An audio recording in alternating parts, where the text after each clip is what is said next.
board members, staff, members of the public.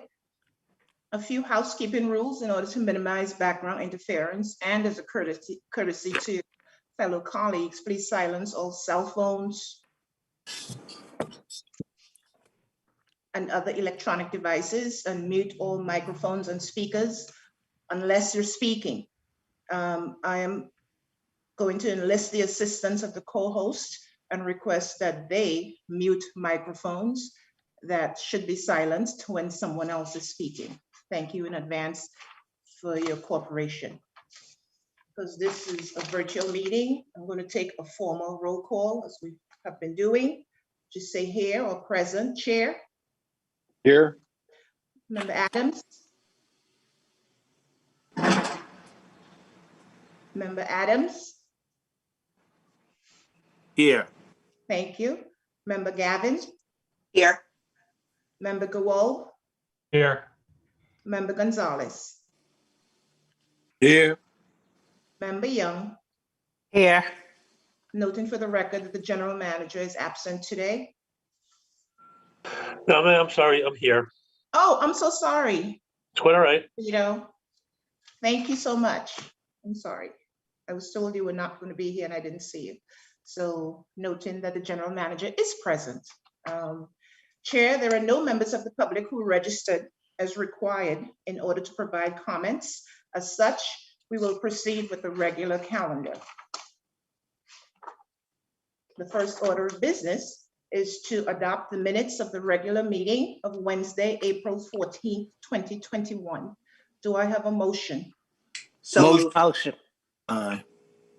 Member Young. Second, Second. Member Gonzalez. Victor Gonzalez. All in favor? Aye. Aye. All and none opposed. Thank you so much. We will now proceed to the report item on the agenda. Chair, do you wish to provide any comments or remarks? I just have a short couple of comments, and I want to really direct them to my fellow board members because I really appreciate the time, conversations we've been having to get to the place where we are today.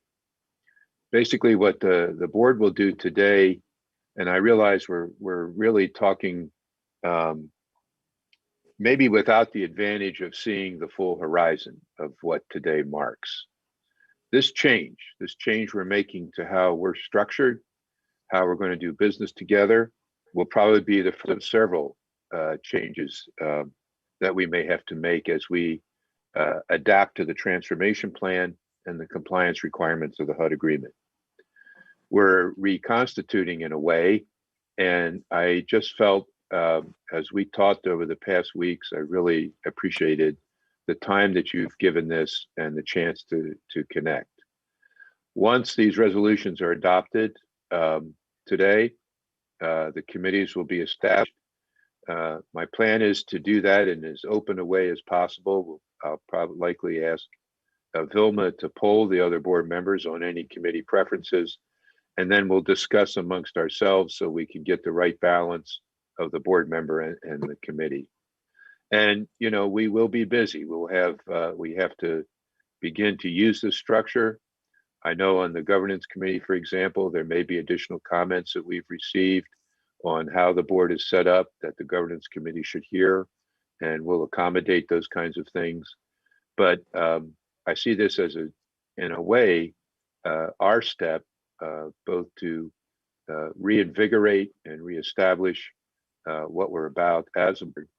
And in addition, we're adopting and putting in place the organizational structure proposed in the transformation plan. So it's our first step, and I realize it's too early to break out the celebration hats or whatever, but this is a big step, and your work and time and our conversations have made it possible, and I just wanted to say thank you. Thank you. Chair. Welcome. As is the current process, CPD spend and WAP reports will be addressed immediately before Steve Lovesey presents CPD's items. So we will move right along to the calendared items, numbers 1 through 39.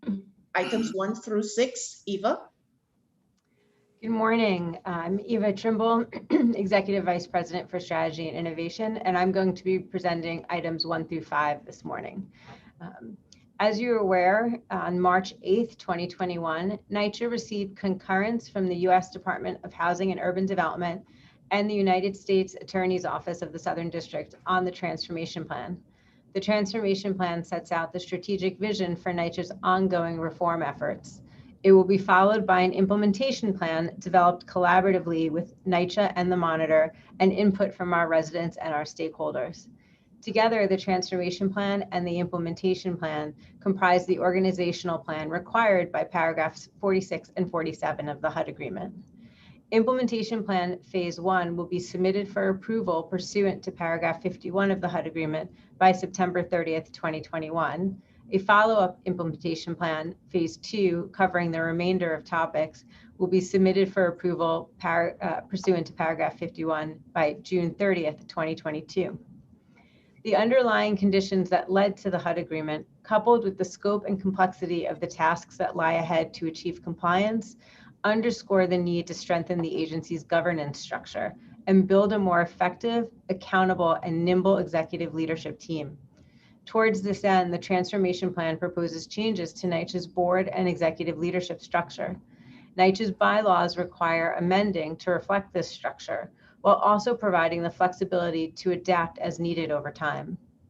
The bylaws as proposed to be amended through this resolution, resolution number 1, strengthen governance by clarifying the roles and responsibilities of the chair and the chair as chief executive officer, and aligning to this new organizational structure. The proposed bylaws include naming 3 officers for the authority: Chief Operating Officer, Executive Vice President for Legal Affairs, who will be the General Counsel, and Chief Financial Officer. In addition, the role of the chair and the full board would be to set policy and provide oversight over the organization. As such, the proposed bylaws also name 2 committees as standing committees: a new combined Audit and Finance Committee and a new proposed Resident and Community Affairs Committee.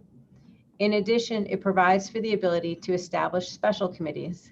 On this calendar, we are also proposing to add 2 special committees: Operations, Compliance, and Capital Committee and Governance Committee.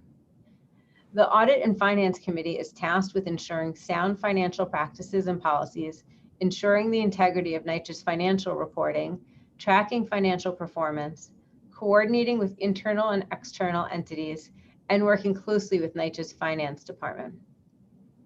The Resident and Community Affairs Committee will be tasked with reviewing NYCHA's resident and community affairs. The committee will help foster ideas for improving our partnership with residents, as well as help to address safety and security issues across the portfolio. The Operations, Compliance, and Capital Committee would be tasked with reviewing the ongoing operations and capital work of NYCHA. Reviewing the operations of NYCHA are in compliance with statutory and regulatory requirements, as well as the HUD Agreement, and generally tracking performance of operations and capital projects and providing recommendations on long-term portfolio planning.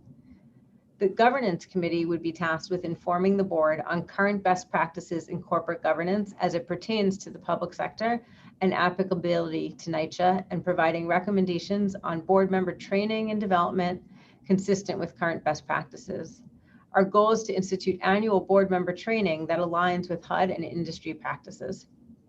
Therefore, through resolutions number 1 through 5, we are requesting to amend the bylaws, as well as requesting authorization to establish the aforementioned committees and adopt their respective charters. Thank you for your cooperation this morning, and I'm happy to answer any questions. Ms. Trimble? Yes, Mr. Adams. Okay, so I understand the urgency with the Southern District, the Monitor, and this restructuring in the name of progress. But I think my question is, why can't the stakeholders, the board, whoever else, come in at the very early stages of this? Because then this is my only personal feeling, is that whatever is taking place now, I believe that our feedback is going to be important, but it's going to go ahead regardless. And that's how I feel. I mean, this is set in stone. This is how many corporations work. Out of respect for their board members and their state investors and things like that, certain things can be amended. So they have to start having conversations very, very early in the process. And I don't believe when the monitor and the Southern District send you this puzzle to put together, that we should come in early on this to help suggest how the puzzle should be put together. I believe it's going to go ahead as you just stated, and that's just my personal feeling about this.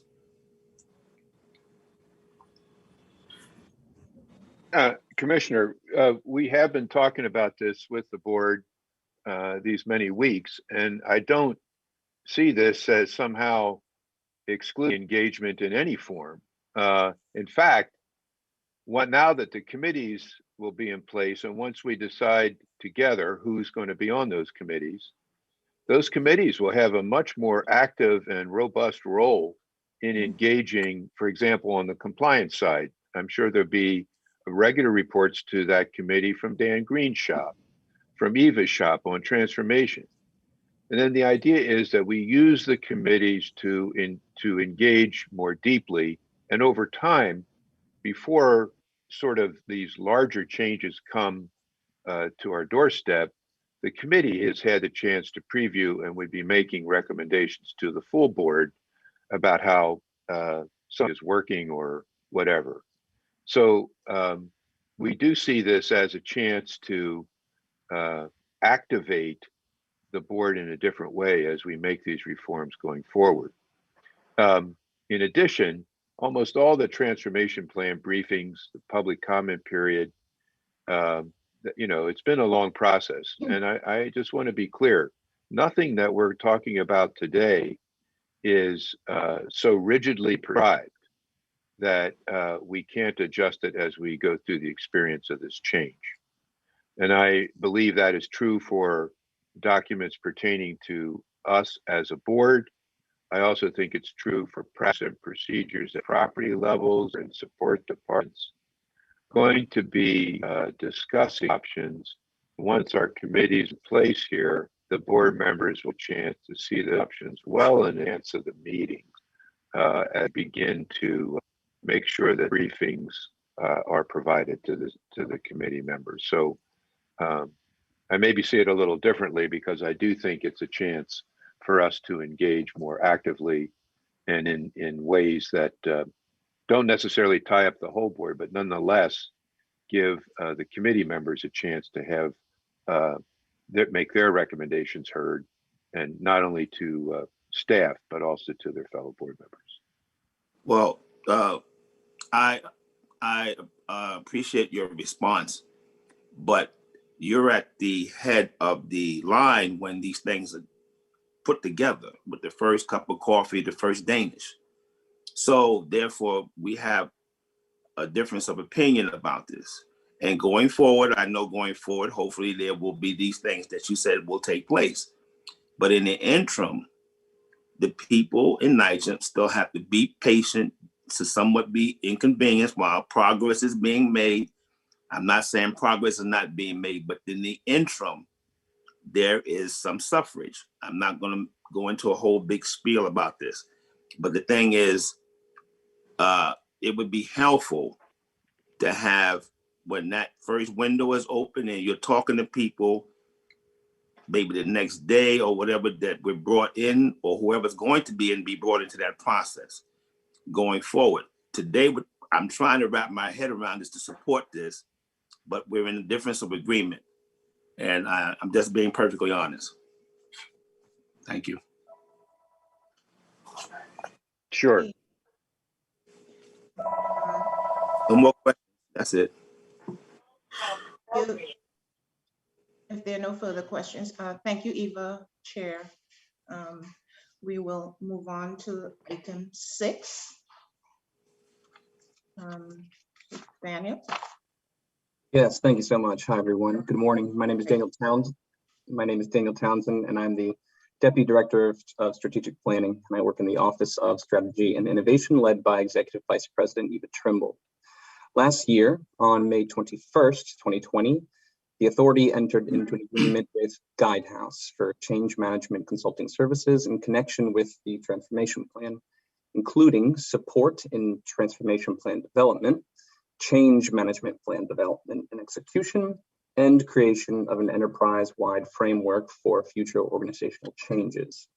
The contract spans 3 years, an initial 1-year term and 2 one-year renewal options, and has a not to exceed amount of $1,950,000.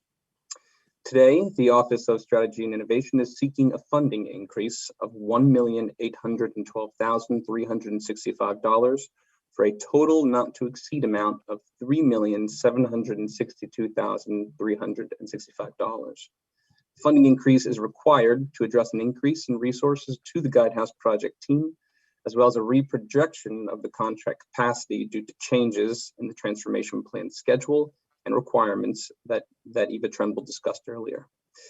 This authorization also includes a correction of the original notice to proceed dates that were submitted and processed incorrectly in Board Resolution 20-6/24-4. We request that the initial 1-year term and 2 one-year renewal option term dates be corrected from May 26, 2020 through May 25th, 2023 to May 21st, 2020 through May 20th, 2023 to accurately reflect the term dates as they appear in the executed agreement. Regarding the funding increase, the Office of Strategy and Innovation has had to add additional Guidehouse staff resources to manage all the change management activities, including execution of a public comment period, extensive internal and external engagement, stand-up of a program management function, and change management support with specific departments. These activities required additional Guidehouse staff beyond the change management services envisioned in the contract, which to date include the development of a change management plan with readiness assessments and interventions for each department, coordinated staff town halls with 1,500 plus attendees, creation of a change network comprised of 250 plus NYCHA employees across all departments, and an all staff survey with 40% response rate, a comprehensive communication strategy, an implementation governance structure, and other critical transformation plan support services.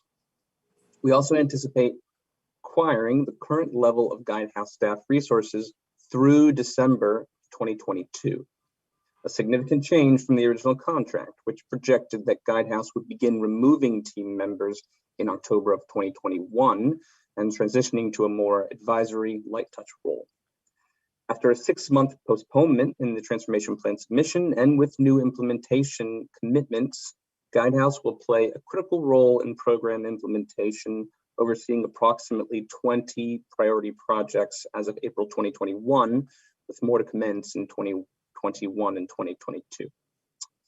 The Office of Strategy and Innovation hereby requests authorization to amend Board Resolution 20-6/24-4 with the correct contract term dates and authorization for a funding increase to the agreement with Guidehouse. Thank you so much for your time. There are no questions. Thank you, Daniel. We'll move on to item 7. Teresa. Good morning, everyone. I'm Teresa Puccio, NYCHA Treasurer. I'll be presenting item number 7. Work in the Finance Department, reporting to Anika Lescott, the Executive Vice President and Chief Financial Officer. Item number 7 requests authorization for the approval of investment transactions that were performed by the authority's Treasury Department for the quarter ending December 31st, 2020. These transactions were performed in accordance with the U.S. Department of Housing and Urban Development, Office of Public and Indian Housing Notice, PIH 2002-13.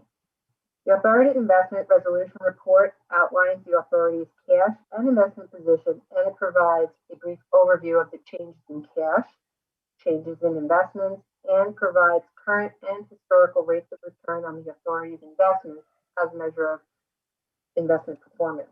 Okay, Teresa, can I interrupt you? I just want to make sure everyone is hearing because my I'm hearing it very muffled and unclear. So I just want to make sure that everyone else, all the board I'm going to members get a are little hearing. closer. Is that any better?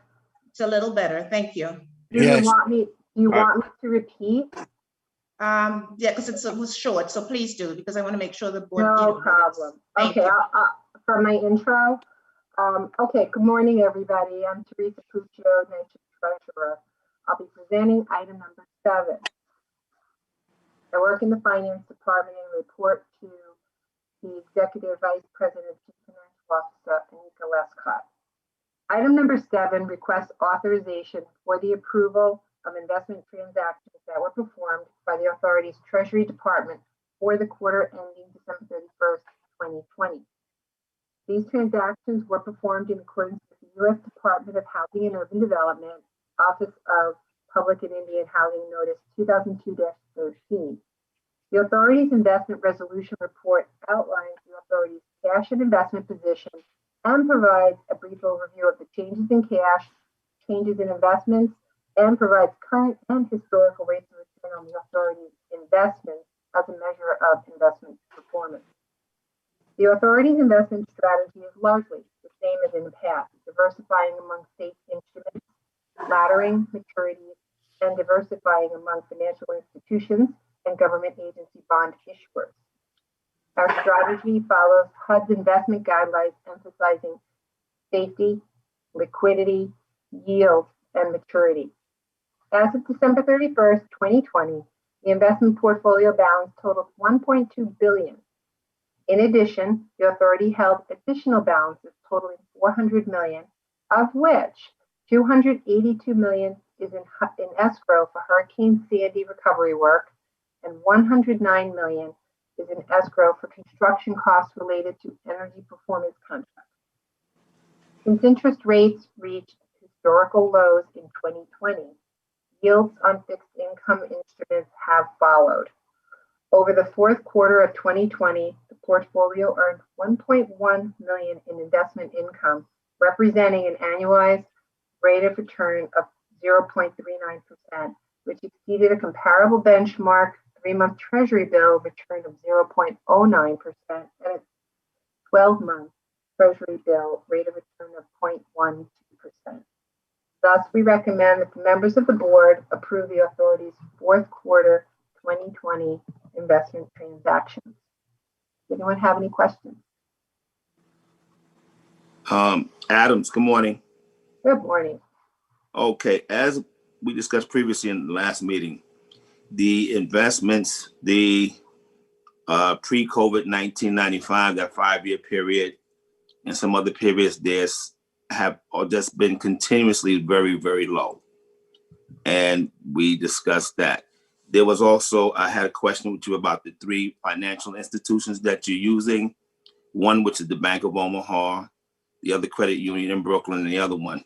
And in particular, the one from Omaha, which has no branches nowhere in New York State, there was 147 customer reviews with responses from bank employees to them. They were all negative. People are having issues, day-to-day issues, customers. These 3 particular financial institutions just seem would not be a place that me personally, I would put my money or be doing business with. I know that the agency is trying to make investments, and we're residents, so therefore it just doesn't seem a viable option, and doesn't not have been seen that there's been any significant movement with the investment portfolio per se for a while. Okay. Would you like me to respond? So I'm going to break your questions. You started with investment performance, you switched over to the banks, and you came back to investment performance. So I'll start by responding to investment performance. If you look back at the performance in the report on page 6, we track NYCHA's historical rates of return relative to its benchmarks. Over all but 2 periods, NYCHA's outperformed its benchmarks. But you cite particular years, and if you look at the graph, people really respond well to visuals. There are 3 distinct periods in which there were market downturns. And the first is in 2001, which was a stock market crash resulting from 9/11. The second is the period, the 5-year period that you were talking about between 2008 and 2012, 2013, when there started to be a little recovery. But that period was the financial crisis. And then the third period began in 2019, resulting from COVID-19. As I've said a couple times in the past, NYCHA, our primary goal, our investment strategy is preservation of capital. And we're not risk takers. We are bound by HUD's investment guidelines. That's the foundation of our investment strategy. And from there, we have our 4 pillars: yield, safety, liquidity, and maturity. We don't take risks, and we're riskless investors. So yes, we earn income, but we suffered no losses. During these 3 distinct downturns in the economy, we suffered 0 losses. And one thing, when people talk about the market, they're largely talking about the stock market. And I just want to remind everyone that we're fixed income investors. That's the bond market. So returns will not look like stock market returns, and our benchmark is not the S&P 500. Next, I want to respond to your question about National Bank of Omaha. That bank, we've had that relationship for well over 10 years. It was a relationship that was procured through an RFP process. Bank of Omaha was a lockbox provider, and they did a good job. We still have this relationship with the National Bank of Omaha, FNB Omaha, because they provide a very unique service to us that no other bank is willing to that we within our existing relationships, that no other bank is willing to provide us. Therefore, it's in our portfolio of relationships. Lastly, I do want to say that we held $95,000 at month end, year end there, and it's on $1 billion portfolio. It's less than 0.25% of 1.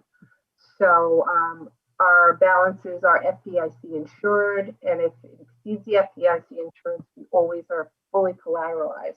So yes, there might be derogatory findings, but the bank has been doing their job very well for us. And as I said, that was a procured relationship.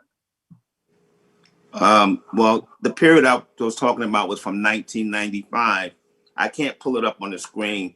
That those years following 1995, those 5 years was also very low. Pre-2008, pre-2002, I believe. And as far as the banks, my opinion does not change. But that's why we have the choice to disagree with something. And I disagree with the usage of those 3 financial institutions based on what I've been reading. And I understand you probably had a long standing relationship with them, but even in the best relationship does not mean it benefits the whole productive family as a whole. And that's my opinion. And but thank you for your response. Thank you, Board Member Adams. Thank you, Teresa. We will move on along to item 8. Arlene. Good morning, everyone.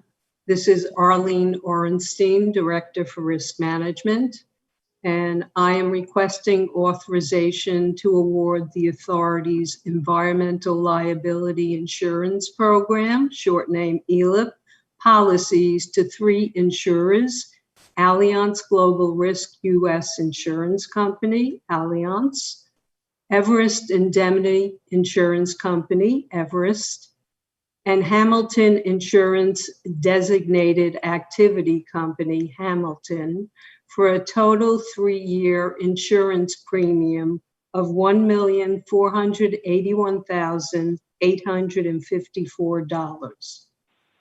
The recommended program will utilize Allianz's 25 million limit, which is the most they were willing to offer, along with insurance capacity from Everest, who is providing 10 million of limits in excess of Allianz, and Hamilton, who is providing 15 million of limit in excess of Everest.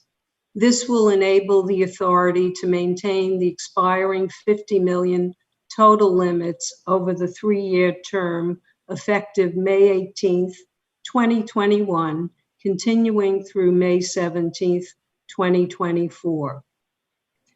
The 24.25% premium variance is due to risk management budgeting a 35% premium cost increase over the expiring program cost, or $1,956,178.35, which appears in box 7 of the resolution. The rationale for this projection is twofold. First, due to procuring more than one insurer to maintain the expired 50 million limits, as well as the anticipated Allianz increase in premium for half of their limits. Similar to the expiring program, the authority's renewal ELIP policies protect NYCHA from legal liability for bodily injury or property damage caused by pollution conditions, but it also covers the authority's obligations to address conditions, meaning cleaning up, remediating, and abating, which occur on or off-site in transportation of hazardous waste that may spill. The policies will also cover full terrorism acts, including bioterrorism, business interruption, which for NYCHA is rental reimbursement, emergency response costs, and crisis management coverage. These policies, as per the expiring, will continue to exclude sites where known pollution conditions exist, that total 27 upon renewal, until they are remediated. However, legal liability, which emanates from these conditions, is not excluded. With that, I request your authorization to renew the recommended ELIP program. Any questions? There are no questions. Thank you very much, Arlene. That was item 8. Item 9, Razul. Good morning. My name is Rasul Azanjad. I'm the Vice President for RT Home. I'm presenting item number 9. Authorization is requested to award a requirement contract for lead-based paint abatement to New York Environmental System Incorporated. The contract period is 2 years. The term of contract is 2 years with 1 year renewal option at sole discretion of NYCHA. The contract amount is $12,470,606.05. The contract, New York Environmental has done work in the past for us, and the contract specifically is for Bronx River houses, which include all lead abatement in all the unit with the lead-based paint and including the common area. And also it covers any health department violation for lead-based paint. New York Environmental is a non-minority business enterprise, and the budget for this is operating budget, and the source is federal. Under Section 3, New York Environmental specified that they're going to hire 6 asbestos handler. And the vendor name check for this vendor was done on February 12, 2021, and there was no issue to award this contract. Any question? No Rasul, question. hi, it's okay. Greg. I'm sorry. I agree. The 6 hires for asbestos handler, is that Is that a job that requires training and certification? Yes. Okay. It's actually it's supposed to be a lead handlers, lead workers, but I don't know. Oh, why I'm sorry. A lead. Right, Yes. right. Okay. Yeah. Sorry. So Yeah, but it requires a EPA certification okay. to Thank do you. this type of work, and also the vendor has to be EPA certified to do lead abatement work. So if we bring in folks for these 6 positions, they'll actually pick up skills related to lead that could be transferable over time.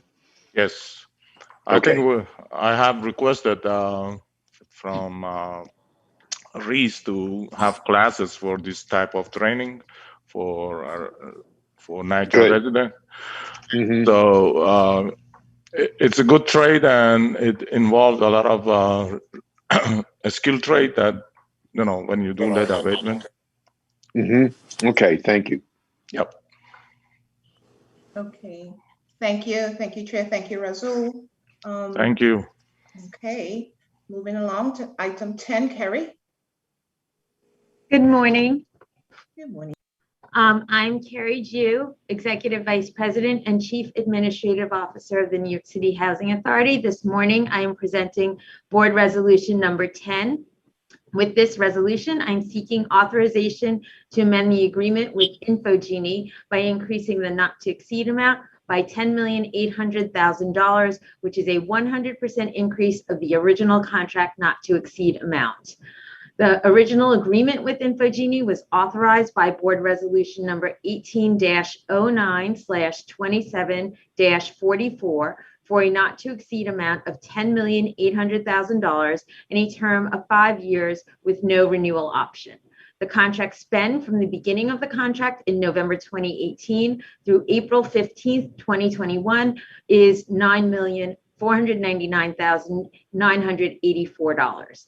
Authorization is requested to amend the agreement with Infogenie to increase the not to exceed amount by 100%, which is $10,800,000, to fund the continued provision of services through the end of the contract, which is November 17th, 2023.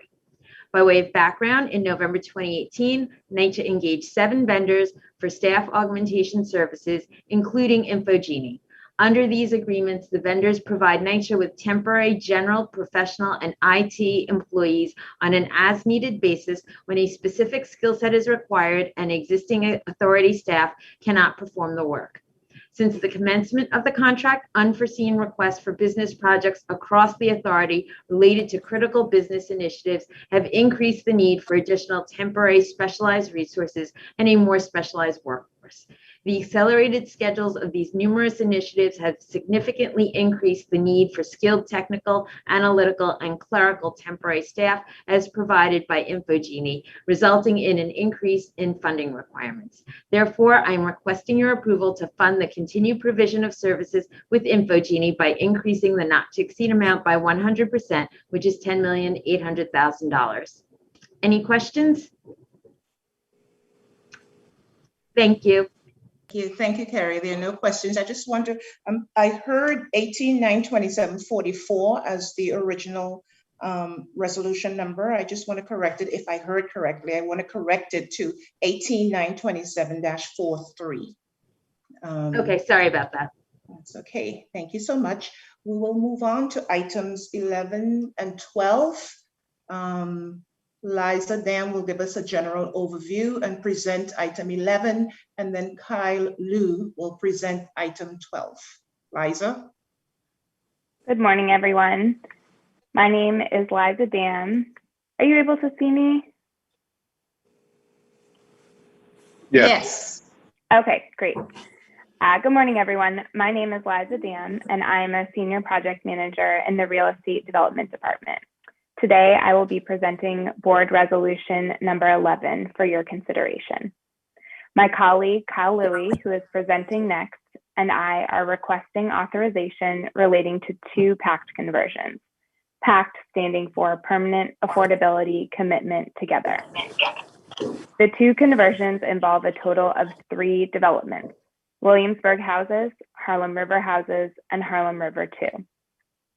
I am the project manager for the conversion of Williamsburg houses, and my colleague Kyle Louie is leading the conversion of Harlem River houses and Harlem River 2. Both of these conversions are going through Pact, and as there are commonalities across each, I will be presenting some overarching characteristics of both deals, then move on to present specifics regarding Williamsburg houses conversion. Kyle will then present specifics on Harlem River.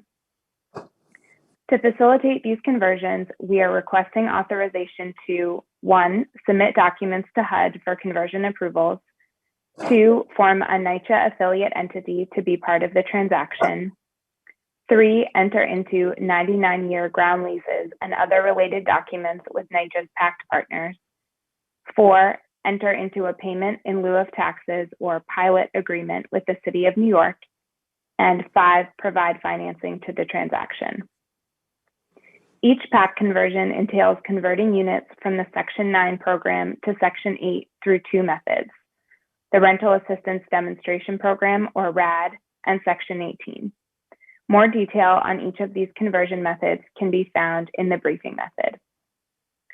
The authority's primary goal for these transactions is to complete necessary capital preservation at the project sites and stabilize existing and future federal subsidy for each project.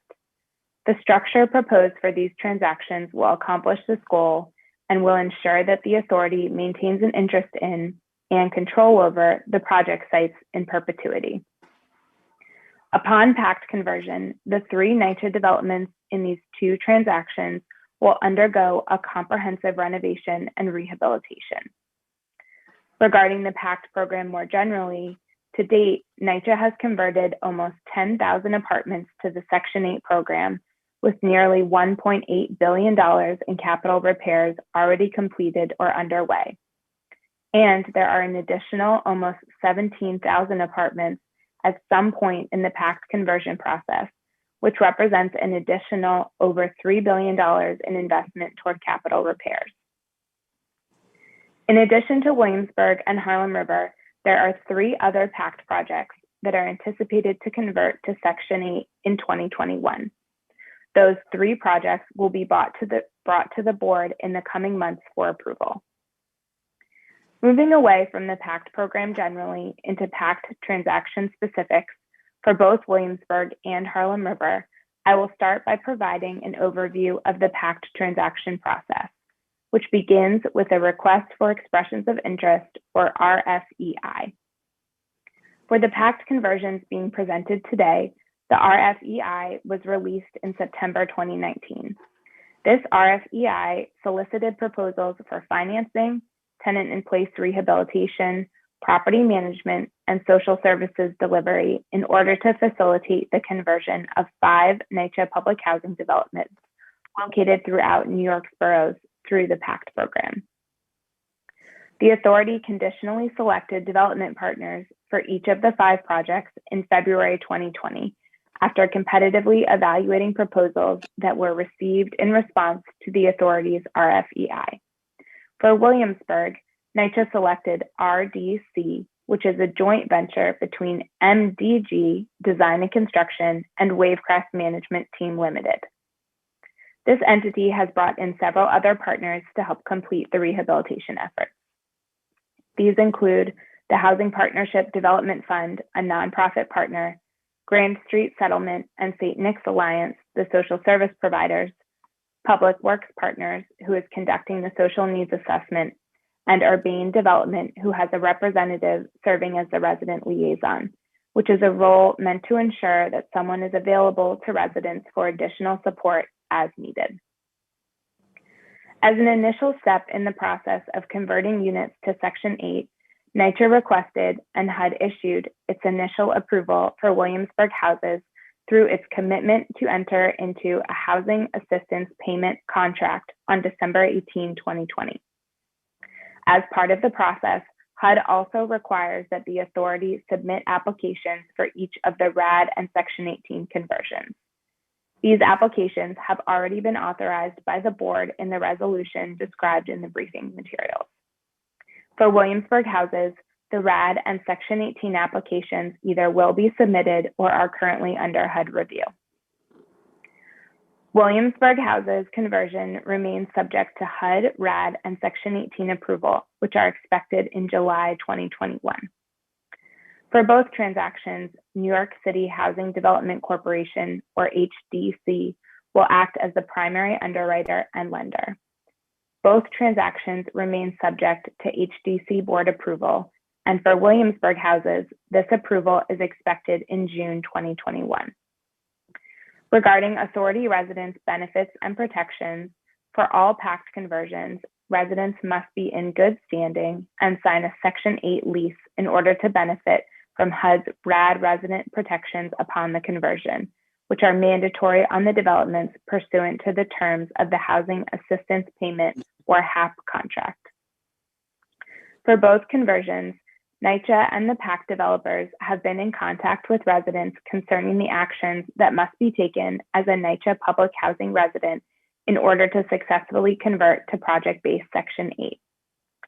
Specifically, residents have been provided written information regarding their obligations and responsibilities in order to successfully convert to Section 8. This information has also been reviewed during virtual meetings where there have been ample opportunities for residents to ask questions of NYCHA's leased housing department, which administers the Section 8 program, and the Pact developer. Most recently, on March 18th and April 15th, the Williamsburg Houses Pact developer held meetings to cover the new Section 8 lease with residents. Further, a legal services hotline has been established by the Legal Aid Society, and it is available for residents to answer any questions about the Section 8 lease or any other questions relating to residents' obligations and responsibilities in connection with the conversion to the Section 8 program. The hotline is up and running and already receiving calls from residents to understand their lease obligations. I would note that residents are responsible for making sure they understand and comply with all of their obligations under NYCHA's Section 8 program. To cover benefits more specifically, under Pact, residents will receive the following benefits. All residents will continue to pay no more than 30% of their adjusted gross income toward rent. And if a family is not currently paying rent at this level, they will be phased into paying the appropriate rent amount for their household size and income. Residents will receive substantial physical preservation of their units, common areas, building envelope and systems, and grounds. Residents will receive a dedicated property management staff assigned to the development. There will be increased delivery of needs-based social services, which are informed by resident surveys on a development-by-development basis. As will be discussed further in a moment, Williamsburg residents will be temporarily relocated to existing vacant units on site due to the sensitive nature of the lead and asbestos abatement required within units at Williamsburg. All relocations will be done in line with COVID-19 safety precautions. Lastly, residents will continue to have rights and protections consistent with what is provided to them under the public housing program. The operation and leasing of the project site will be subject to ongoing affordability restrictions as set forth in many of the transaction documents, including the ground lease, HUD-RAD use agreements, and regulatory agreements, which are recorded on the public record against the project site. From this point forward, I will be speaking about terms that are specific to Williamsburg Houses transaction in particular. Following this discussion, as mentioned, my colleague Kyle Louie will speak to the specifics for Harlem River. Williamsburg Houses contains 1,621 units and is aptly named, as it's located in Brooklyn's Williamsburg neighborhood. If you're joining through a computer or other device, the location is shown on the map on your screen. If you are joining via phone only, it is also attached as Exhibit B of the board resolution. Starting with financing, the anticipated total cost to recapitalize and rehab the project site is approximately $656 million.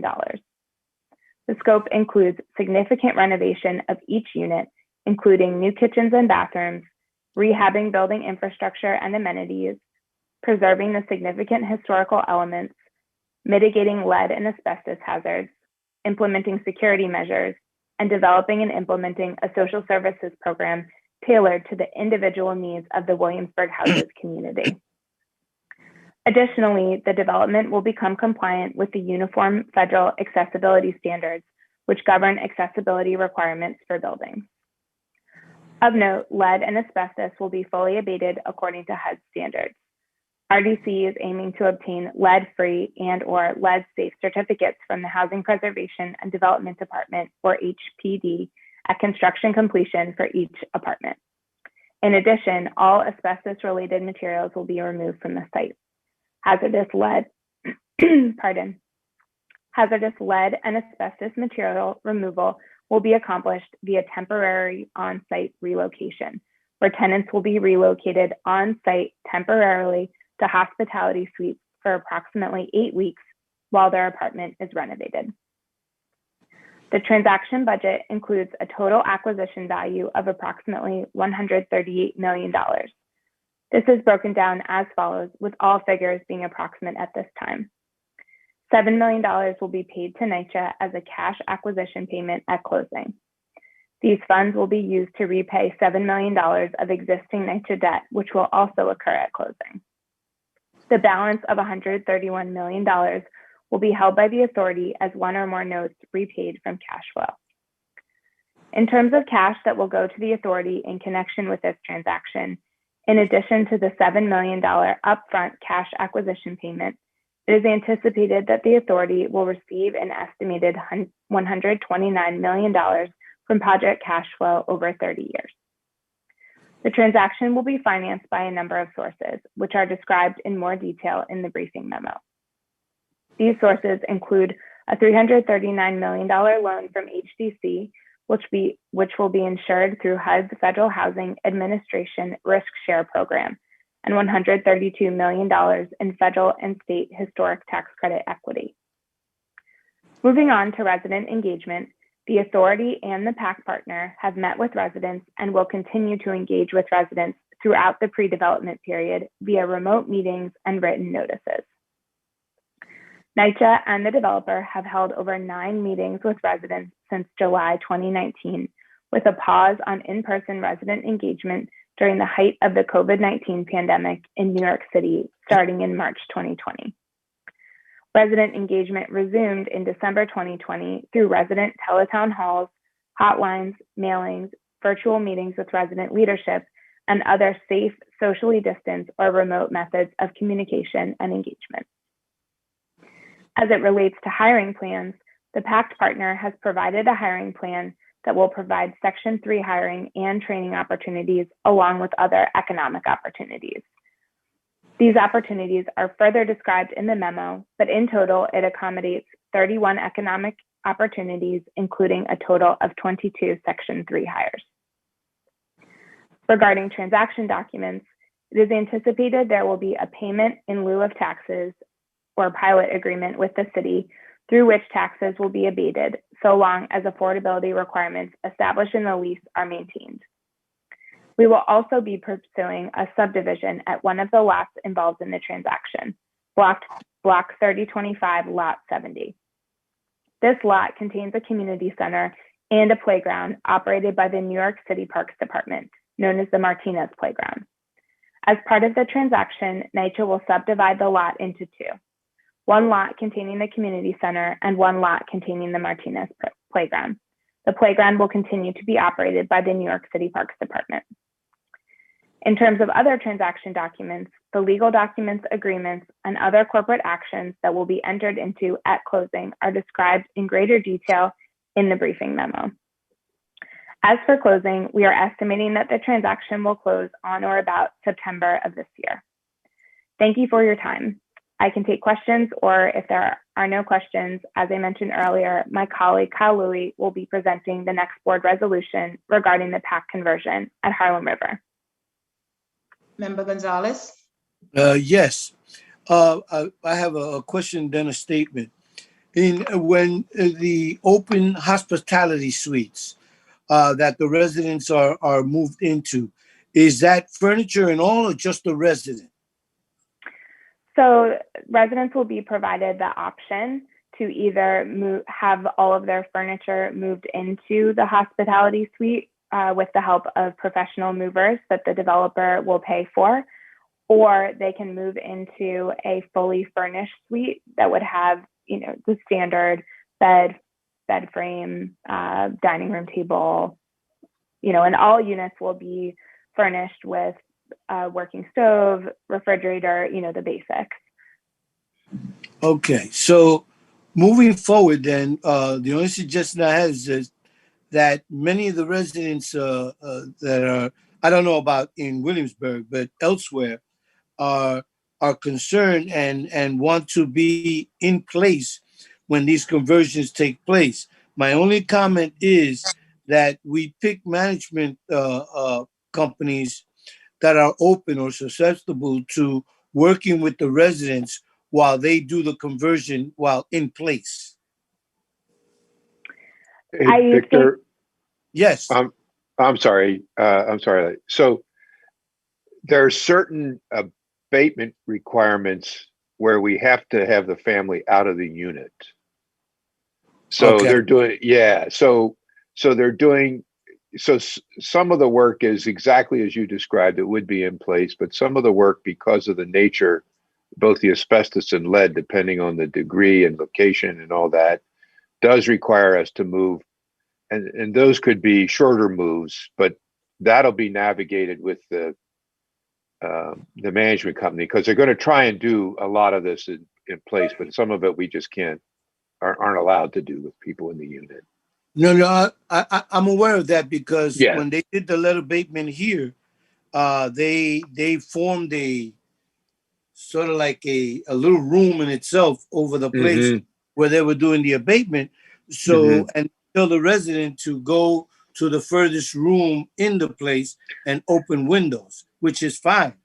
I'm just making sure that when we do deal with the future management people that we're going to be dealing with, that they're open to that idea, that could be going forward. And that's in the RFP as well, in terms of the in-place rehab. So, and we may have some reconfiguration of units to make them handicap accessible, and that could impact somebody. There's certain construction activities that we just need the hospitality units to rely on. Absolutely. Okay. Thanks, Liz. Adams, I have a question. Yes. Hello. In regards to the Section 8 and the residents, I'm just trying to understand, why is there so much pushback sometimes with the residents accepting the Section 8 assistance? Because it seems like the only option would be left is to pay market rent. And if down the line they can't afford the market rent, it will lead to their possible not being there. I'm just wondering, with the mindset from when you've talked to residents or the feedback you receive, why is there so much, like I said, pushback or resistance in just going along with the Section 8 assistance in making their financial situation for a better living condition? I'm a little perplexed. Yeah, I think it's, I'll turn it over to my boss, Marissa, but I think some of it is just helping residents get up to speed with what the Section 8 program is, because it is different from public housing and what we've typically done. So I think there is a little bit of a learning curve there for residents to help them understand what the new program is. But Marissa, if you have further to add, please do. Sure. Hi, this is Marissa Schaefer. I'm the Vice President of Real Estate Transactions. I think Liza said it well. I think it's a matter of understanding the program and understanding the Section 8 requirements. And we have a number of resident meetings, hotlines that Liza had mentioned, just making sure that resident questions are getting answered and that they understand all the requirements of the Section 8 program. Because to your point, board member, we want to make sure that people, people understand what the implications of the Pact conversion, and that participating in Section 8 and that they understand all of the requirements. And hi, this is Jonathan Gavaya. I would just add, HUD offers a number of different versions of Section 8 programs. I think part of what and so there's a lot of confusion out there as to what it means to convert under Section 8 under our program. But what we try to stress is that under RAD and Pact, there are protections built in that may not exist in other versions of Section 8 programs. Yeah, Okay. Joe, Jonathan, that's a good point because I think, you know, the original Section 8 new construction program, which is not the program we're using here, had a 20-year contract term. And at the end of 20 years, owners, whether they were nonprofit or for-profit, could opt out of the contracts. So this created, especially in the late 90s and early 2000s, as some of these contracts came up for renewal, it did create an issue. And many people, I think, are reacting to sort of that idea that the contract is somehow limited, that the assistance could be lost, which is not true here. Once you sign on under RAD, you're renewing that contract. It self-renews. It just keeps renewing. And the second thing is, I think that there's a belief that somehow in Section 8, you're not going to pay 30% of your income, that somehow you can be switched up to market at any time, which is only true in certain Section 8 programs if you fail to pay your rent.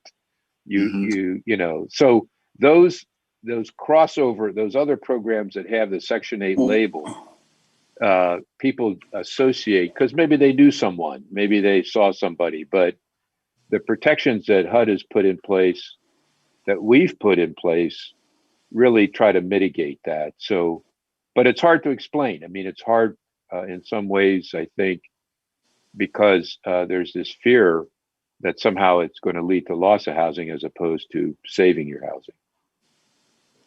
Yeah, great. Thank you. Now, I don't want to hold up with the meeting. I'm trying to wrap my head around this because as a person who had children and I applied, I was $61 over the limit to get Section 8. And I'm trying to say, I know that y'all explained this to them. I'm not anyway blaming the agents. I'm just trying to wrap my head around why. Sure. What a great place to stay with the chance to get the financial cushion to sit on with the Section 8. Do y'all have to bring in more counselors, like when there's something bad? You know, I don't understand the pushback. And with the residents with this, I really don't. I mean, and it's viable for them to take this and have a decent place to stay.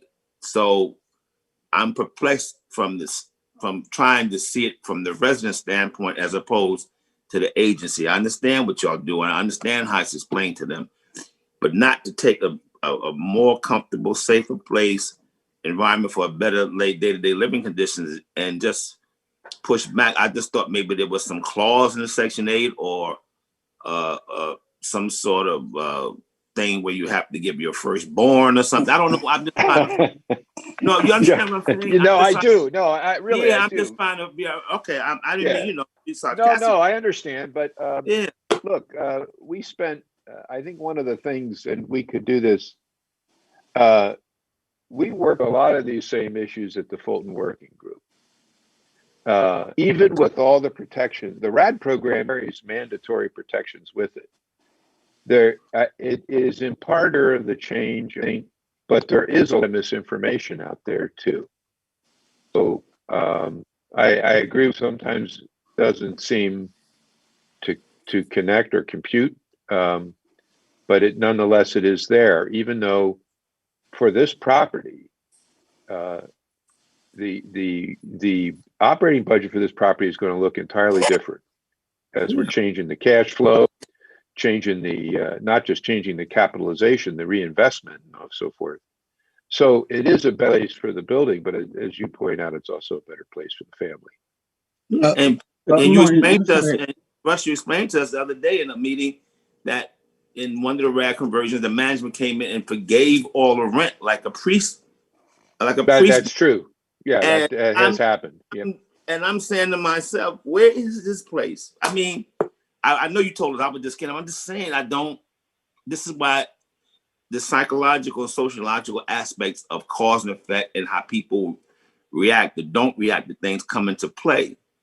And I always said the numbers don't reflect what's going on or what the reaction is. I don't understand this for the life of me, but you've explained it. I understand it. I just have to take a Tylenol to go forward with this. I just, Can I shed some light on this?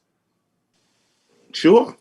Okay, so I've spoken to some of the residents here, and there's a couple of things that are in play. Number one, people don't like to be taken out of their comfort zone. So the moment you start talking change, now there's all kinds of conspiracy theories. And what's going to happen to me? I'm going to lose my apartment. What are they going to do? Am I going to be priced out eventually? Those are the main concerns for the not going with the conversion. So now they get even more afraid when they're told that if you don't go with it, you're going to have to be paying the going rate. And now they say, you see, that's exactly what I was afraid of. But they don't understand the aspect of, by going with this program, you're going to actually be paying what you're supposed to be paying, and it's not going to be near the market rate.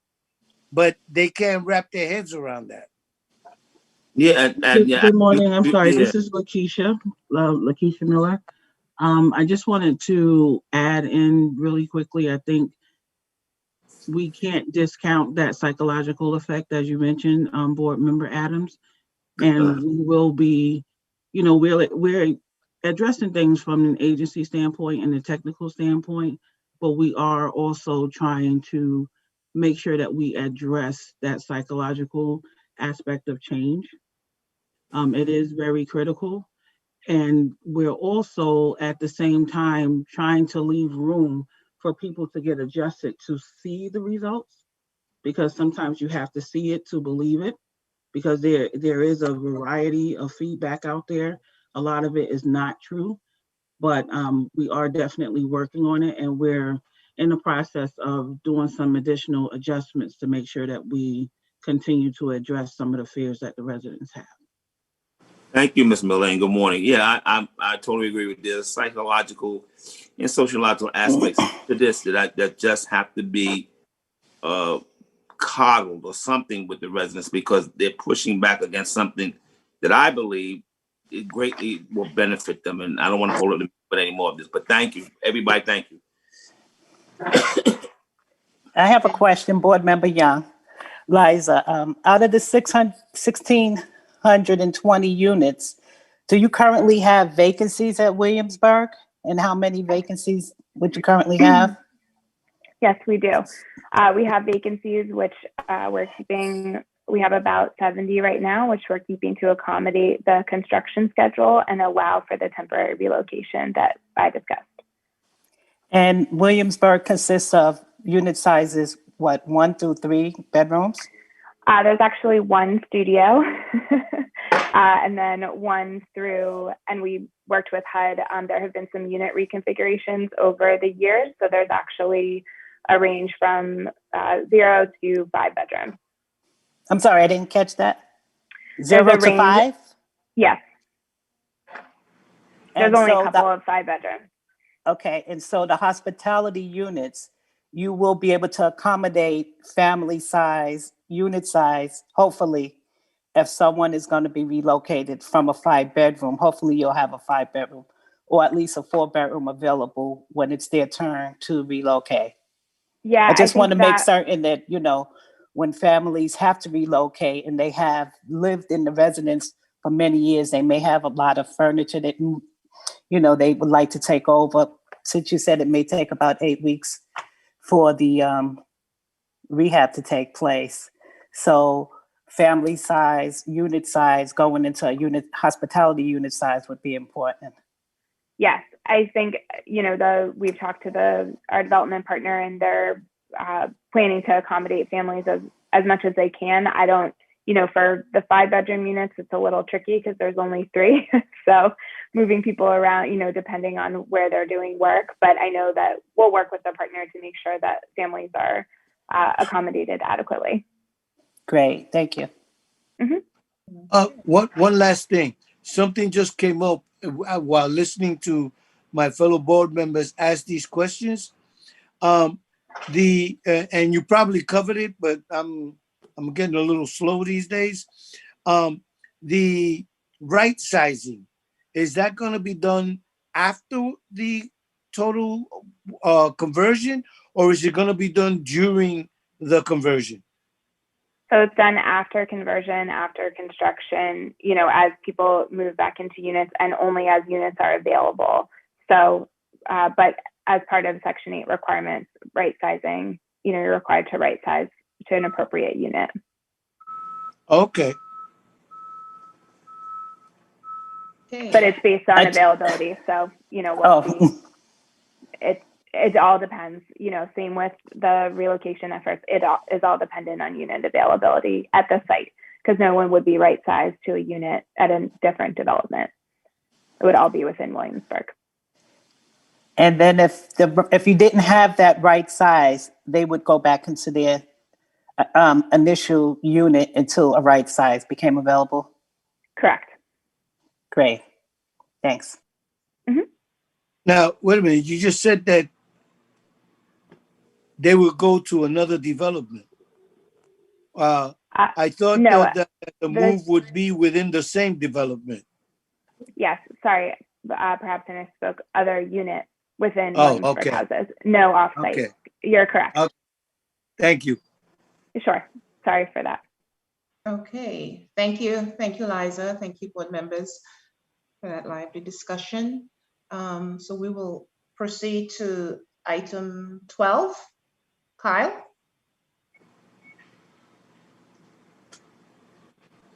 Good morning, everyone. My name is Kyle Louie, and I'm a project manager in the Real Estate Development Department. And today I will be presenting Board Resolution number 12 for your consideration.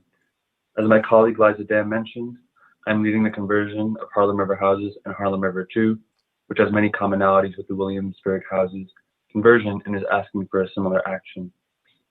As such, for my presentation, I will be speaking to some of the deal-specific details for Harlem River. As part of the request for expression of interest that Liza mentioned in her presentation, for Harlem River, NYCHA selected Harlem River Preservation, a project team represented by Settlement Housing Fund and West Harlem Group Assistance, the co-developers, L&M Builders, the general contractor, and C&C Apartment Management, the property manager. This entity is partnering with other entities to complete the rehabilitation efforts, including L&M Development Partners, Inc., the equity investor, and PSS Grandparents, the social service provider. As an initial step in the conversion process, NYCHA requested and HUD issued its initial approval for Harlem River Houses and Harlem River 2 through its commitment to enter into a housing assistance payment contract on December 5th, 2019. HUD requires NYCHA to submit applications for each of the RAD and Section 18 conversions. These applications have already been authorized by the board in the resolution described in the briefing materials. For Harlem River Houses and Harlem River 2, the RAD Section 18 applications will be submitted in the next few weeks. Harlem River Houses and Harlem River 2's conversion remains subject to HUD RAD and Section 18 approval, which is expected in July 2021. Liza mentioned some of the resident rights and protections afforded to Pact residents. In the context of the Harlem River transaction, on April 29th, the Pact developer at Harlem River Houses and Harlem River 2 will hold a resident meeting to cover the new Section 8 lease with residents. Harlem River Houses and Harlem River 2 contain 693 units and is located in Manhattan's Harlem neighborhood. The location is shown on the map on your screen. If you are joining via phone only, it is also attached as Exhibit B of the board resolution. The anticipated total cost to recapitalize and rehab the project site is approximately $224 million. The scope, like Williamsburg, also includes significant renovation of units, including new kitchens and bathrooms, rehabilitation of building infrastructure and amenities, preservation of the significant historical elements at Harlem River Houses, mitigation of lead and asbestos hazards, the implementation of security measures, and the development and implementation of a social services program tailored to the individual needs of the Harlem River community. Of note, lead and asbestos will be fully abated according to HUD standards. Harlem River Preservation is aiming to obtain lead-free and/or lead-safe certificates from HPD at construction completion for each apartment. In addition, all asbestos-related materials will be removed from the site. Hazardous lead and asbestos material removal will be accomplished via temporary on-site relocation, where tenants will be relocated on-site temporarily to hospitality suites while their apartment is renovated.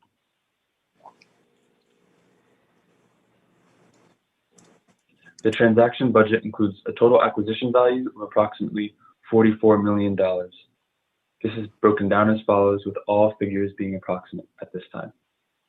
$6.4 million will be paid to NYCHA as a cash acquisition payment at closing.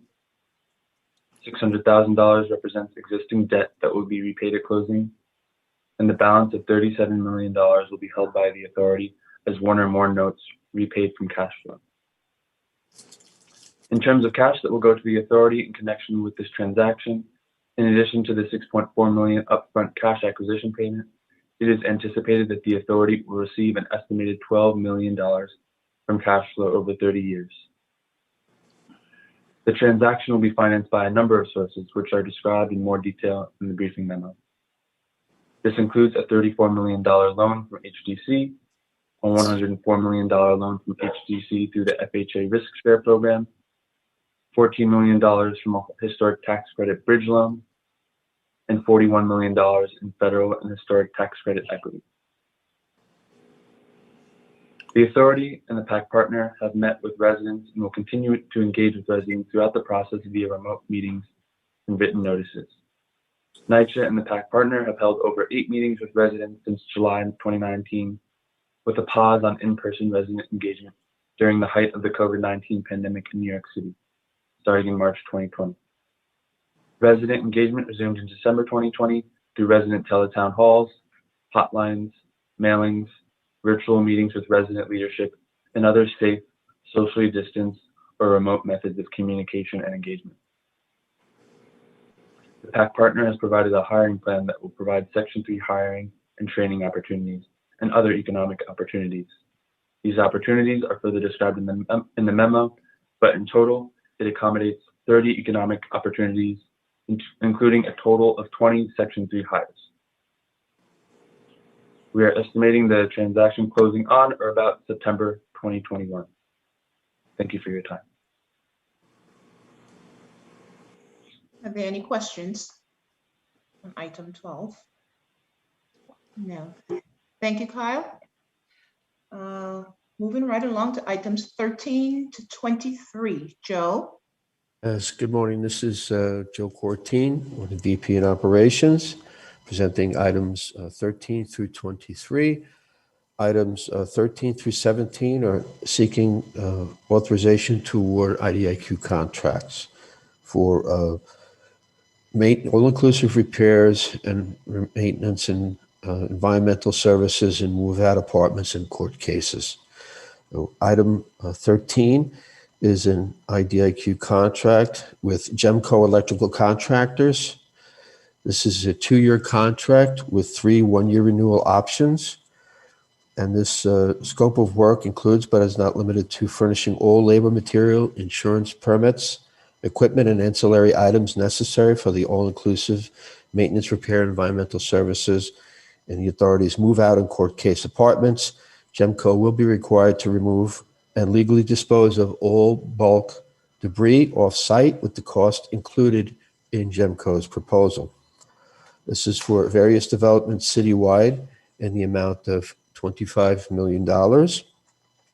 And the Section 3 hiring plan includes 5 laborers, 2 carpenters, 2 electricians, 1 painter, and 1 plasterer, for a projected hiring plan of 11 hires.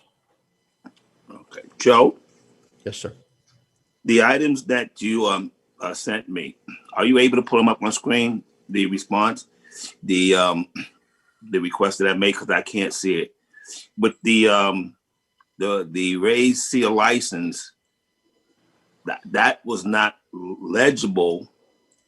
The only license that was legible was by the person, the owner, who who is a trade skills person and he's licensed.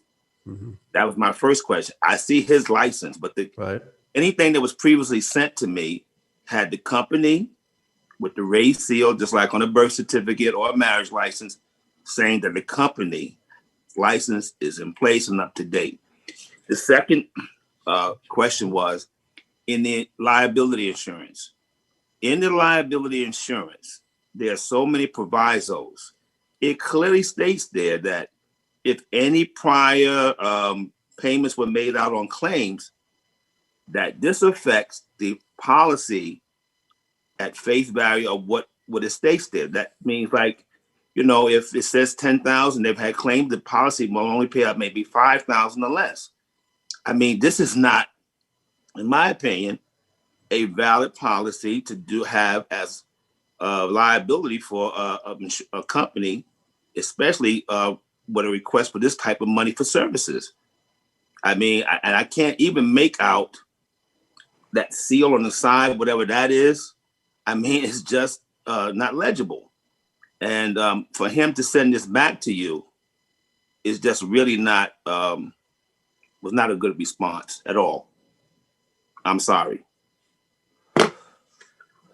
Okay. Can anyone from procurement comment on the illegible license issue? Would you care to comment? Yes, we'll get a more legible copy for the board member. Can I ask a question? We have vetted all of this as part of the process, have we not? Yes, we have. Yeah, okay. So really kind of what we're talking about is some validation that we've looked at this and that we are checking on these items as part of procurement. So I just want to confirm that that has taken place. Correct. Okay. And response to that is that it wasn't only the license as an issue, the policy for liability has a lot of, like I said, provisos, like if, and, or but. That means if any claims have been made against this policy, that the actual amounts that are indicated will not be paid in case there's an issue or an accident or something. And also I have one more question. It states that NYCHA is, I could be misreading this, but is NYCHA the actual policy holder on the behalf of the vendor at the bottom on the left side? So I have to see this on the screen. I can't pull it up on iPad and talk about it at the same time. I see NYCHA is the providing entity for this insurance. I didn't ask for the workman's compensation insurance. I'm talking about the liability. And we require that NYCHA be named in the policy as a contract holder. Okay, but as far as the license in itself, this was discussed in the previous meeting, and these things were sent to me before, fully visible. Okay, and today I'm just trying to make a decision sitting here to go forward with this. Everything that has been sent before by procurement showed exactly what it was, clearly stated. And if you look at it, it's 3 or 4 different images on there. And it's just not, for today's meeting, it's just not legible and has not been presented correctly. And I have no more questions or anything else to say. We can move on. Thank you. Joe? Okay. Items 14 and 15 are with AWL Industries, contracts, IDIQ contract with AWL Industries. There are 2 of these contracts, and they are each 2-year IDIQ contracts with 3 one-year renewal options to be exercised at the authority's sole discretion. Also for the all-inclusive maintenance and repair of move-out and court case apartments, AWL will be required to remove and legally dispose of all bulk debris off-site with the cost included in AWL's proposal. Excuse me. These are also for various developments citywide. Item 14 is in the amount of $25 million. And item 15 is also $25 million. Both, as I said, various citywide developments. Each has a hiring plan for Section 3 hiring plan to hire 2 laborers for a total of 4 Section 3 projected hires. Steve, no questions? Items 16 and 17 are 2 IDIQ contracts with Building Maintenance Corporation, BMC, for all-inclusive maintenance, repairs, environmental services, and move-out and court case apartment units. These are 2 IDIQ contracts with 2-year contracts with 1-year renewal options. Various developments citywide. Item 16 in the amount of $10 million, and item 17 in the amount of $10 million. And each will, for Section 3 hiring plan submitted was for 15 laborers for each, for a total of 30 laborers across these 2 contracts. Item 18 is request 1 to amend requirement contract awarded to New York Boiler for boiler welding and repair services, and subsequently amended for an initial 2-year term with a 1-year renewal option to extend the term for an additional 12 months. And secondly, to approve a funding increase to this requirement contract to increase the not to exceed amount in order to fund the continued provision of services during the remainder of the 1-year renewal option term and the extended 12-month term for the continuation of this contract through June 6th of 2022. The scope of work includes, but is not limited to, furnishing all labor, supervision, material, scaffolding, and equipment required to perform boiler repairs and hot water tank repairs. When defective weld seams or cracks in the boiler wall repairs are required, the extent of the repair shall be determined by the authority.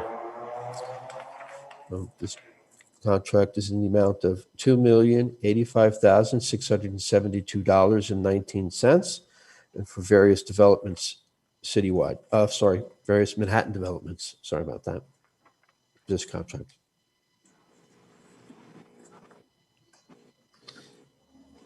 Item 19 is seeking authorization to, 1, amend this requirement contract awarded to New York Boiler for boiler welding repair services, and is subsequently amended for an initial 2-year term with a 1-year renewal option to also extend an additional 12-month extension.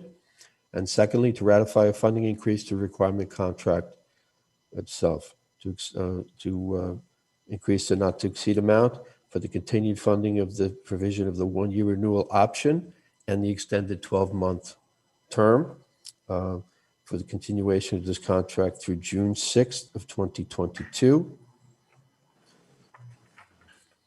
Joe? This is...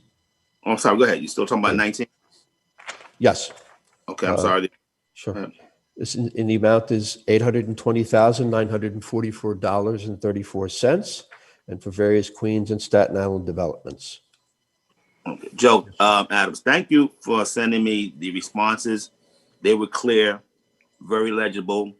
The response about their time in case there's an emergency, what that time frame would be, was also clearly stated. The licensing and everything was clearly stated and supported with other documentation.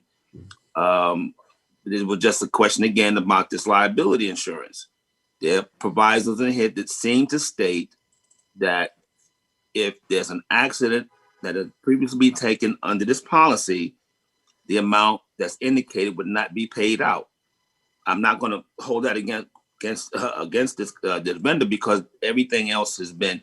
But can anyone, as soon as possible later, explain to me if what I'm reading is correct, that if there has been any previous claims on this policy, that the amounts indicated would not be paid. Is that the case? Yes or no? I just need an explanation for further going further down the line. But other information was quite clear and stated, and thank you, Joe. But I need clarification on these liability insurance policies. Thank you.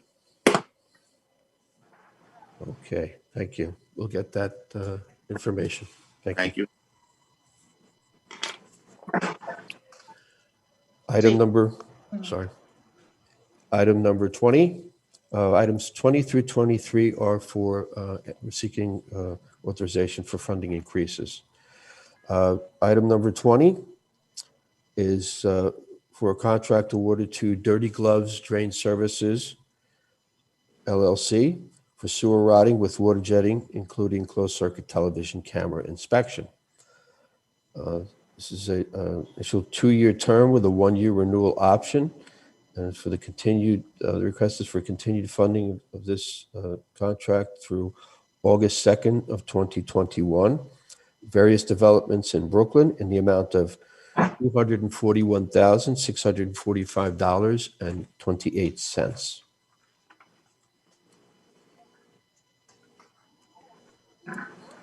Item 21 is for a job order contract awarded to Penn Enterprises Incorporated, general mechanical construction and trade renovation work, and amended for an initial 2-year term with 2 1-year renewal option to increase the not to exceed amount in order to fund the continued provision of services during the remainder of this contract up through December 1st of 2023 for various developments in Manhattan in the amount of $12,903,174.96. Joe? Yes, sir. Item 21, I believe I gave the request for the license and liability insurance information. I really don't recall actually seeing that, seeing it at all in the SharePoint if it was sent. If it was sent, is it any way possible you can just bring it up on the screen for a minute or so? I just want to see it again. I didn't see it. I don't remember seeing it at all. So that would have been part of the procurement package, and I know, but I didn't see that particular vendor in there. Yeah. I mean, all I'm saying is that we could provide these things because we don't get to this stage without having all that material there. And I understand, yeah. But for today's meeting, and we have the Q&A, and if I'm allotted the questions to ask to prepare for a response for today's meeting. I understand that these things are supposed to be in their jacket, and from my side of the coin, it should just be able to pulled out, and and like he did with the previous 2 resolutions, vendor, they were clearly there, clearly stated, so I could just see them, and that's just not there. But let's move on. I don't want to hold a meeting up. I have no more questions. We'll provide it, but I just wanted you to, Chair, just for clarity, this was provided to the board members. Oh, okay. Thank you. Well, yes. I missed it, and I didn't. Okay, I know that this morning that I wasn't there, but I'm just saying I was asking. I didn't see it though. I really didn't. Okay, but it was sent. If it's seen, I always acknowledge that it was seen and it was clearly and stated. I just don't remember seeing this one, Vilma. I just do not remember seeing this item that was requested. I do not. I'm sorry. No, Joe, it's a lot. There's a lot of material. So, I mean, but it was only 2 things I asked for: license and the raised seal insurance, the raised seal license. The things that when they ask for this money for this work that is presented to y'all, it's in the jacket. At least it's supposed to. Right. I don't know, but I do not, and I did not see it. I don't want to hold y'all up. We can continue on. That's. For the record, I'm confirming what Vilma said. Responses to all of the board members' requests at both Q&A sessions were provided to the board via SharePoint, an email indicating that the items had been provided. Okay, for this time, I'll take it upon myself to say, well, maybe I missed it, and the benefit of the doubt will go to the agency. But let's move on for this bill. Thank you. Thank you, Joe. Okay, thank you. Item number 22 is an emergency agreement with First Quality Maintenance 2 LLC, doing business as Alliance Maintenance for cleaning services. for an initial 6-month term with 1 3-month renewal option to increase the not to exceed amount in order to fund the continued provision of services during the remainder of the extended 174-day term, bringing the contract up, continuing up through June 30th of 2021. This scope of services includes, but is not limited to, cleaning high touch points in common areas within the authority's non-senior buildings, management offices, and any other office spaces at the building in response to COVID-19 pandemic. These touch points surfaces include, but are not limited to, doorknobs, elevator panels, desk and table surfaces, and any other high touch points specifically requested by the authority.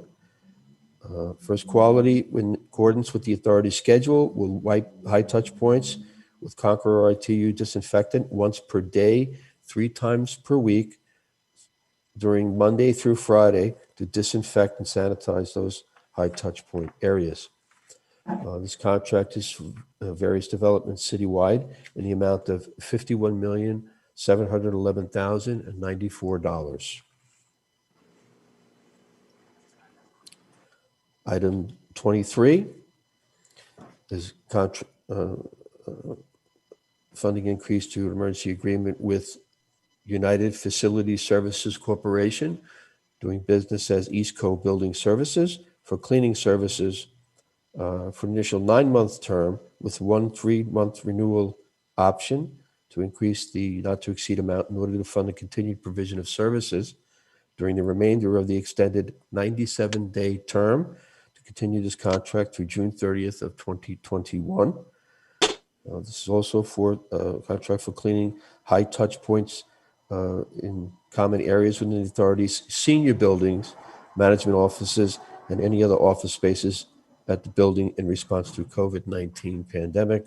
Also includes those same high touch points. During this the term of this agreement, United Facility, in accordance with the authority's schedule, will wipe high touch points with Smart Touch hospital grade disinfectant combined with BioProtect RTU antimicrobial 1 time per day, 7 times per week during the Monday through Sunday, to disinfect and sanitize those high touch point surfaces. This is for various developments citywide in the amount of $14,321,010. Any questions? Okay, thank you very much. Questions? Thank you, Joe. This is Paula Gavin. Oh. It's a little bit on the backward, but I wanted to let Joe finish and thank him and the operations team for the data on the move outs. I really found it fascinating that we're estimating $140 million for 4,800 apartments move out, and that each one costs $30,000. So it just reminds me the extent of the work we go through when we have a move out and when we really want to prepare the apartment for the next person. So I just wanted to thank you for that. It was extremely helpful and really revealing to me. So that's on the move out data that you shared, which is on SharePoint. Yes. Thanks, Thank you Joe. to the team. Thank you. Thanks. Thank you, Paula. Can you unraise your hand so that I know if you raise it again? Thank you. And thanks, Joe. We'll proceed now to items 24 through 39. Steve? Good afternoon. Steve, but before you begin, obviously, you'll address the reports, correct? Yes, thank you very much, Jacqueline. Thank you. Good afternoon. My name is Stephen Lovesey. I'm the VP of Capital Projects Division, and I will be presenting the board items 24 through 39. Prior to that, Capital Projects Division has provided 2 reports to the board. That's the Capital's monthly spend rate and the Weatherization Assistance Program, or WAP. These will be added and made part of the board record. If there are no questions on these reports, we will move on to the regular board items. Okay, I'm going to start with board item number 24. Capital Projects Division seeks authorization to award a contract to the lowest responsive and responsible bidder, Zaire Bouyan DBA, Dynamic Construction Company. This is for trash hoist replacement with VRCs at Monroe houses in the amount of $3,139,021. The first lowest bidder, MGR Restoration Inc., was deemed non-responsive for their failure to submit the required bid documents and sealed list of subcontractors as outlined in the authority's bid documents. This is to replace at 12 buildings, and the variance was 10.95% over the cost estimate. The contractor is going to be supplying or is going to be recorded 4 Section 3 hires.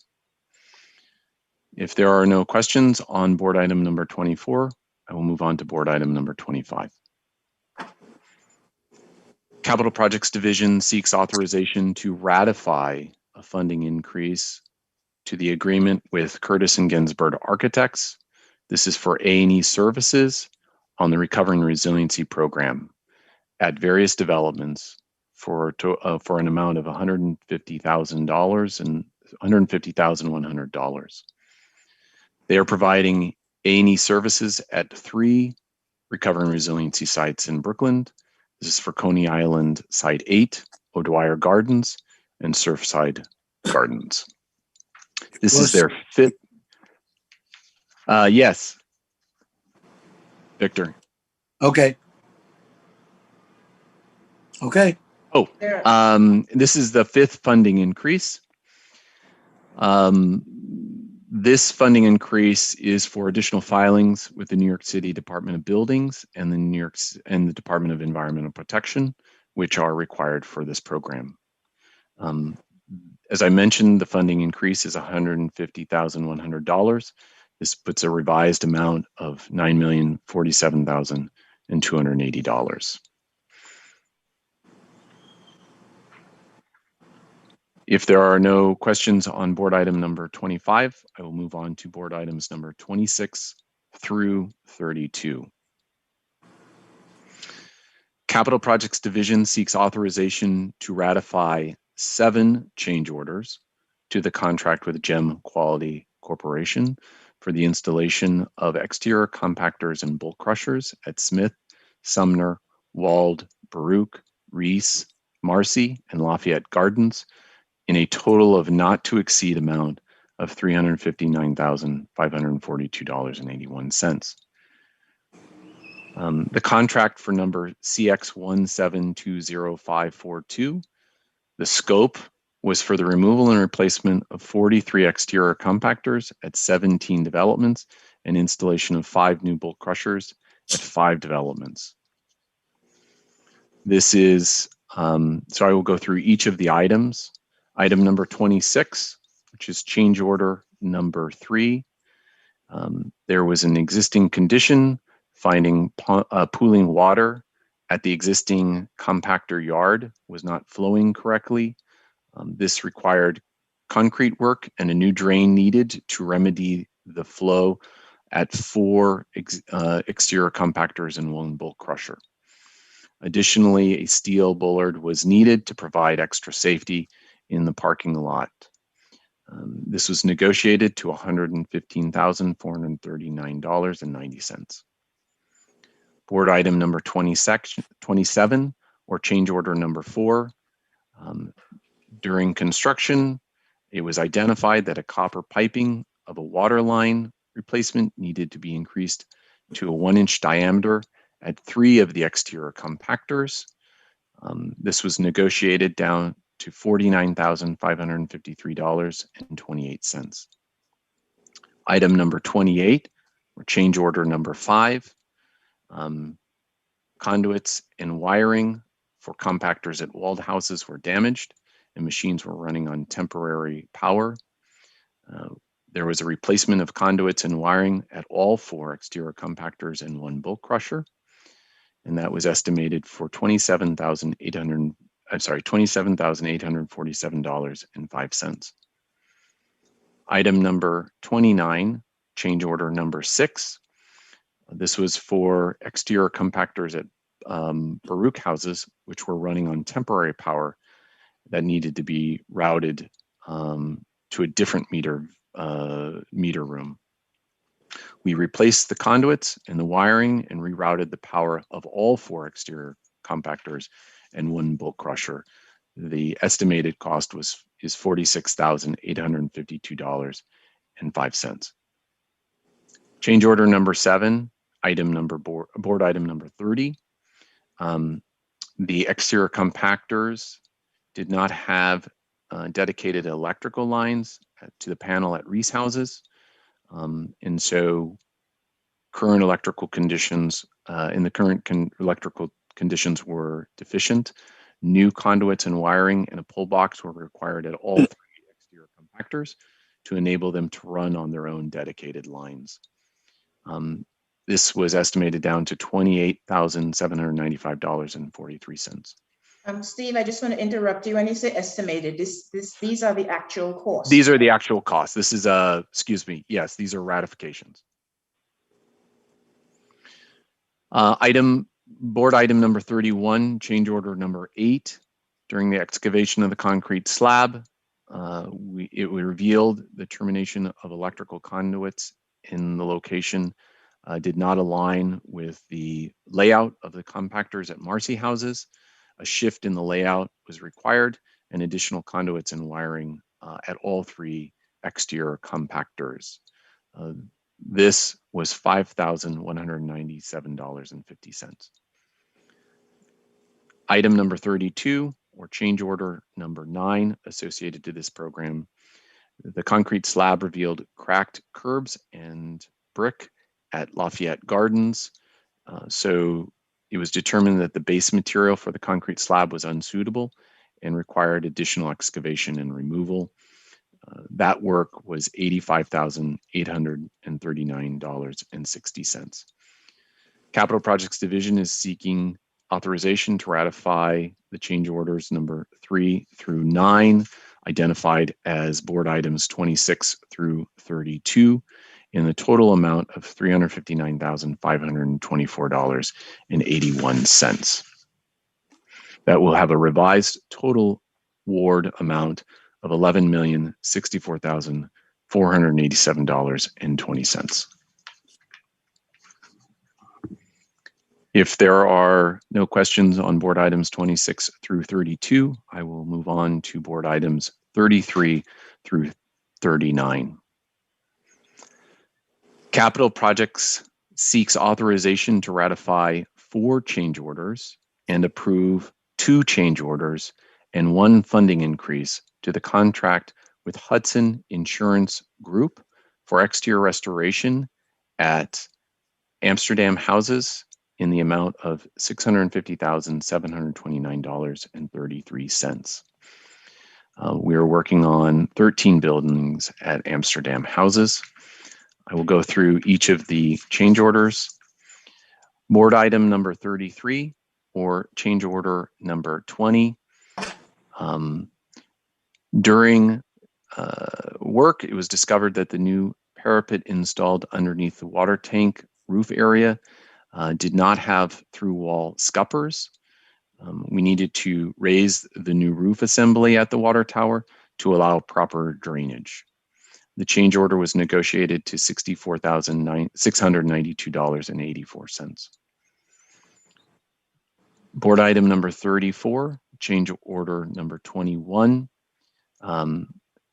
In the field, the elevator machine room metal stairs were too close to the edge of the roof, which did not prevented employees from accessing the elevator machine room. These stairs were modified and to the associated entrance doors. The change order was negotiated to $105,381.80. Board item number 35, change order number 22. We needed to produce a mock-up of the parapet stone to ensure that the caulking conformed with the specifications. The cost of that was $1,843.52. Item number 37, funding increase number 23. During the design and the Steve, that's construction. item 36, not 7. I'm sorry. Thank you very much for that clarification. Item number 36. At building number 1, there needed to be additional materials for the roof, the canopy roof restoration. That funding increase was negotiated to $18,203.60. Board item number 37, our change order number 24. Additional ballast or gravel was needed to comply with the requirements of the manufacturer's warranty, and to provide that additional pounds of ballast cost $228,339.93. Board item number 38, change order number 25. The contract documents did not identify the existing bulkhead components and conditions at buildings 1, 2, and 3, which needed to be modified for the installation of the terracotta rain screens. Those drawings and documents were revised to have the gravity intake valve vents, the roof curbs at the 24 light fixtures, and 2 existing antennas, and installation of custom growls at 12 existing louvers and 16 exhaust fans. That change order is not commenced yet, but it's an estimated, we've negotiated that down to $101,159.39. Item number 39, change order number 28. There was part of the local law 11 work was identified as an unsafe chimney condition at building number 2, which required us to file the buildings as safe after the work would be completed. This was the removal and replacement of coping stones and the cleaning of the chimney. That change order was negotiated to $131,108.20. CPD is requesting authorization to ratify the 4 change orders, approve the 2 change orders, and approve the 64 cents to the original contract. If there are no questions on those, that concludes Capital Projects Division's items for the board. Thank you, Steve.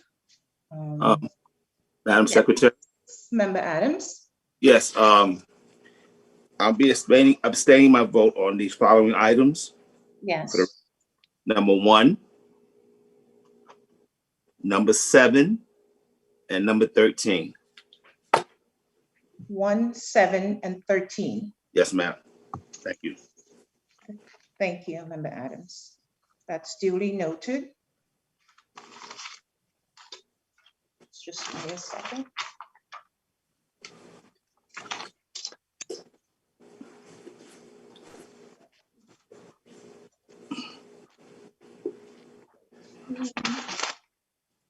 Okay.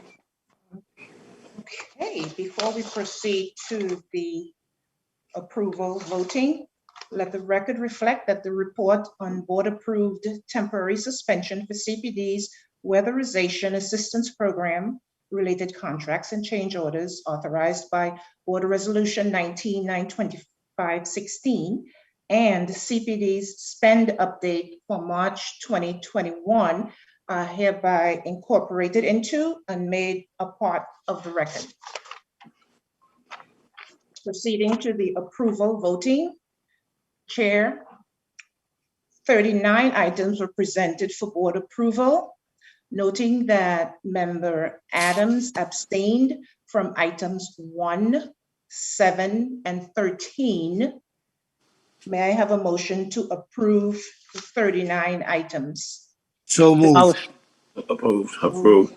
Member Gonzalez moved, seconded by? Second. Paula. All in favor? Aye. Aye. All and none opposed. Thank you very much. Chair, being that all matters before the board today have been addressed, may I have a motion to adjourn this meeting? Motion, Young. Member Young, seconded by Adams. Member All right. Adams. Yes. All in favor? Aye. Aye. Aye. All and none opposed. The recorded end time is 11:55 a.m. Thank you all. The next NYCHA board meeting is scheduled for Wednesday, May 26th, 2021 at 10 a.m. Stay safe, everyone. Thank you. Thank Bye-bye. you. Good day. Bye. Have a wonderful day. Thanks, everyone. You too.